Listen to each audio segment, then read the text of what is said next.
नमस्ते, म नवङ लामा। आज चाहिँ कोरियामा आइतबार सप्तान्त अथवा छुट्टीको दिन म चाहिँ साइक्लिङ गर्न निस्केको छु र यो चाहिँ साइक्लिङ गर्दै गर्दा मैले लिएको ब्लग भिडियो भनौँ या एउटा छोटो भिडियो हो। यहाँहरू सम्पूर्णले यो भिडियो हेरेर मनोरञ्जन लिइदिनु होला। कोरियामा चाहिँ विशेष गरी यो साइक्लिङ गर्ने बाटो चाहिँ खोलाको छेउतिर बनाएको हुन्छ। साइक्लिङ गर्ने प्लस मर्निङ वक र इभिनिङ वक गर्ने बाटो खोलाको छेउतिर बनाएको हुन्छ। र मेरो यात्रा चाहिँ आज दक्षिण कोरियाको ख्याङ्गिदोको थक्चङबाट थुङदुचनसम्मको साइक्लिङ यात्रा हुनेछ। सायद मलाई 15-20 मिनट लाग्न सक्छ।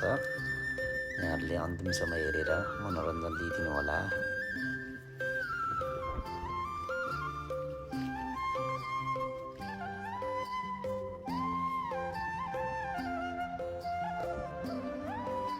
आज मौसम पनि एकदमै राम्रो छ।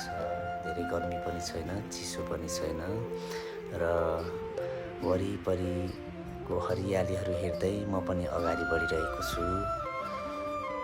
मौन रूपले बगिरहेको खोला र एकदमै लोभ्याउने प्राकृतिक हरियालीले मलाई पनि एकदमै रिफ्रेस अथवा एकदमै स्फूर्ति बनाएको छ।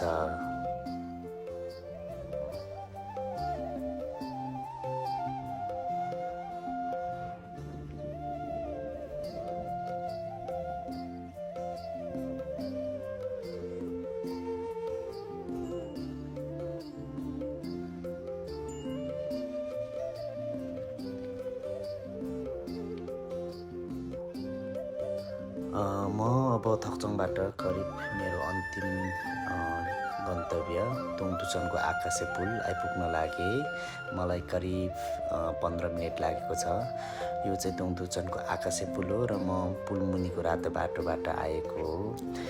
कोरियामा चाहिँ पुल वरिपरि एकदमै राम्रो फुलहरू यसरी राखिएको हुन्छ, किनभने यात्रा गर्ने यात्रीहरूको मानसिकतामा सकारात्मक ऊर्जा मिलोस् भन्ने उद्देश्यले राखेको हुन्छ। यति भन्दै मेरो भिडियो पनि म यहीँ अन्त्य गर्न चाहन्छु। यहाँहरूले अर्को राम्रो भिडियो हेर्नको लागि मेरो युट्युब च्यानल @zoomstar93 लाई अवश्य पनि सब्सक्राइब गरिदिनु हुन हार्दिक अनुरोध गर्दै म पनि बिदा हुन चाहे। हस्त नमस्ते।